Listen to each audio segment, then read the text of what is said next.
सुमित्राताई आज दुपारपासूनच खूप अस्वस्थ होत्या. घरातील कामात देखील त्यांचे लक्ष लागत नव्हते. नेहमी अगदी प्रेमाने सर्व काही करणारी आपली पत्नी इतकी अस्वस्थ झालेली पाहून शामराव देखील काळजीत पडले. खरं तर गेले 4 महिने या उभयतांनी घरात काही गोडधोड केले नव्हते की कोणा नातेवाईकांकडे गेले नव्हते. सुमित्राताई आणि शामराव हे सुखवस्तू कुटुंबातील जोडपे. लग्नाला 10 वर्षे होऊनही घरात पाळणा हलेना.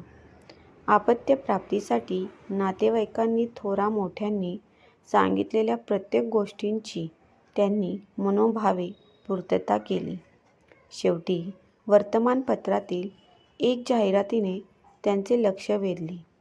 आता हा शेवटचा पर्याय म्हणून त्यांनी डॉक्टर पाटील यांच्याकडे उपचार करण्याचे ठरविले.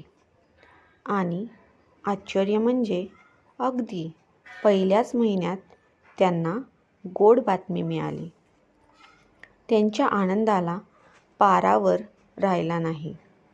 मोठ्या कौतुकाने बाळाचे सर्व काही केली.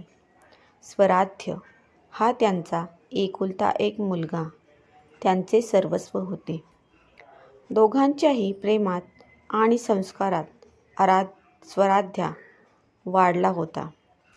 शाळे व महाविद्यालयीन जीवनात तो एक हुशार आणि अष्टपैलू विद्यार्थी म्हणून सर्वांचाच लाडका होता.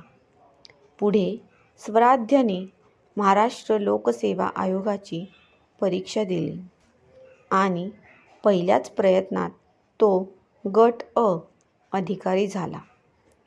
सुमित्राताई आणि शामरावांना स्वराध्यचा फार अभिमान वाटत होता. त्यांच्याच ऑफिसमधल्या एक सुंदर आणि गुणी मुलीशी त्याने आधीच प्रेम आणि मग लग्न ठरवले होते. रेवती स्वराध्यची पत्नी होणारी ही देखील बुद्धिमान होती. आपल्या एकुलत्या एक मुलाच्या लग्नाच्या तयारीत काहीही कमी पडू नये म्हणून सुमित्राताई आणि शामराव बारीक-सारीक गोष्टीची काळजी घेत होते.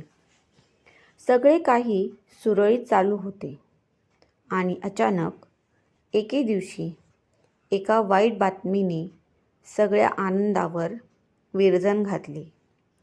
रेवतीचे एक अपघातात निधन झाले. स्वराध्यला या बातमीचा इतका जबरदस्त धक्का बसला की गेले 4 महिने तो अबोल निर्विकार झाला होता. मानसोपचार तज्ज्ञही त्यांच्या या अवस्थेपुढे हतबल झाले होते. सुमित्राताई आणि शामराव पार खचून गेले होते. अचानक एक फोन आला. पलीकडून एक मुलगी बोलत होती. तिने स्वराध्याला भेटण्याची इच्छा व्यक्त केली. फोनवरील त्या संभाषणाने सुमित्राताई अस्वस्थ होत्या. कोण असेल ही मुलगी? हिला स्वराध्यला का भेटायचे आहे? या विचाराने सुमित्राताई बेचैन झाल्या होत्या आणि म्हणूनच सकाळपासून त्या अस्वस्थ होत्या. फोनवर सांगितल्याप्रमाणे ती मुलगी घरी आली. येताच तिने सुमित्राताई आणि शामरावांना वाकून नमस्कार केला. सुमित्राताईंनी चहा केला. चहा घेत ती सांगू लागली, मी प्रिया कुलकर्णी.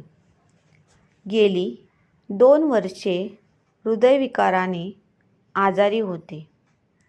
हृदय प्रत्यारोपण हाच एकमेव उपाय डॉक्टरांनी सांगितला होता.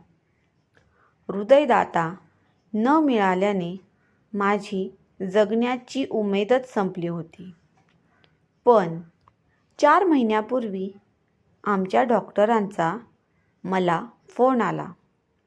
रेवती जोशी नावाची एक तरुणी आपले हृदय मला देणार होती. ती अखेरचे श्वास घेत होती. तिची शेवटची इच्छा म्हणून मला तिने भेटायला बोलवले. तेव्हा शेवटच्या क्षणी रेवतीने मला स्वराध्यविषयी सर्व सांगितले आणि या जगाचा निरोप घेतला. माझ्यावर यशस्वी शस्त्रक्रिया झाली आणि रेवतीने मला नवीन जीवनदान दिले. खरं सांगू, त्या दिवसापासून माझे मन स्वराध्यला भेटण्यासाठी आतुर झाले आहे. कृपया मला त्याला भेटू द्या. सुमित्राताई आणि शामरावांना हे काय चालले आहे काही कळेना. त्यांनी प्रियाला स्वराध्याची खोली दाखवली. पाठमोऱ्या स्वराध्याला हाक मारण्यासाठी नकळतच प्रियाच्या मुखातून शब्द निघाले, स्वरू. आणि काय आश्चर्य, निर्विकार स्वराध्य पटकन मागे वळला. दोघेही एकमेकांकडे पाहू लागले. प्रियाने धावत जाऊन स्वराध्यला मिठी मारली. स्वराध्यच्या डोळ्यातून घळाघळा अश्रू वाहत होते. एका हृदयाची साथ दुसऱ्या हृदयाने ऐकली होती.